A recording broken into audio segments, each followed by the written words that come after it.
భద్రాద్రి కొత్తగూడెం జిల్లా పిన్నపాకలో ఆదివాసీ మహిళలు అవస్థలు ఏ అధికారికి వినపట్టలేదు.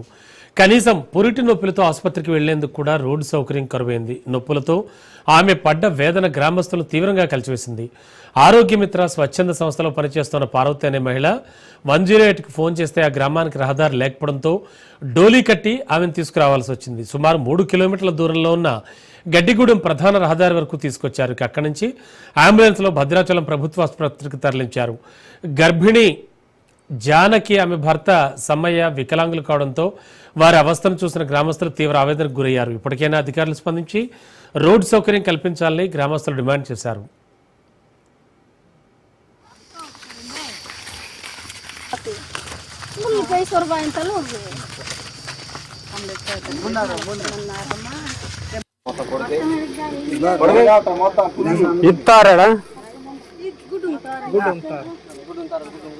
ఏమైంది?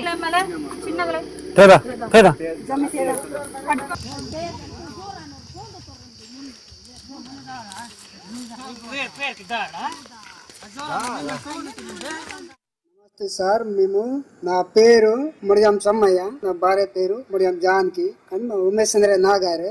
మాకు రోడ్ లేక ఏం లేక ఇబ్బంది ఆసి 10 మందితో పిలిచినా ఇంకా ఏం చేయాలి అంటాడు. మాకు ఇక్కడ 3 కిలోమీటర్ దూరం మోసుకోవాలంటే నేను మోయలేను. నాకు కూడా కాళ్ళే మొన్న ఏదో ముళ్ళు గుచ్చిండు, కోసం నేను 3 వారం కష్టపడతాను. పింఛన్ డబ్బులు 3-4 వేలు పడతానే. ఆ డబ్బులతో ఖర్చు పెట్టినా సరిపోదు. ఇంకా ఈ విలేజ్ ఇంకా ఏం చేయాలని చెప్పిన మరి వీళ్ళకి వాళ్ళకి పిలిచి కొంచెం సాయం చేయండి అన్నాను అని చెప్పేసి వాళ్ళకి మంచం కట్టి మోసుకుంటారు. 3 కిలోమీటర్ మోసిన ఇంకా అంబులెన్స్ రాలేదు. ఫోన్ చేసిన అంబులెన్స్ వస్తుందని చెప్పేసి ఇంకా ఏం చేయాలని వచ్చి మోసుకున్నాం. మాకు రోడ్ అసలు మా నార్ దగ్గర రోడ్ లేదు, ఏం లేదు. రోడ్ లేకని మేము ఇంత కష్టపడతాను. మరి మాకేదైనా మాకు ఎవరైనా మాకు సార్ మాకు సాయం కిత్తికే మాకు ధర్మం ఉంటుంది.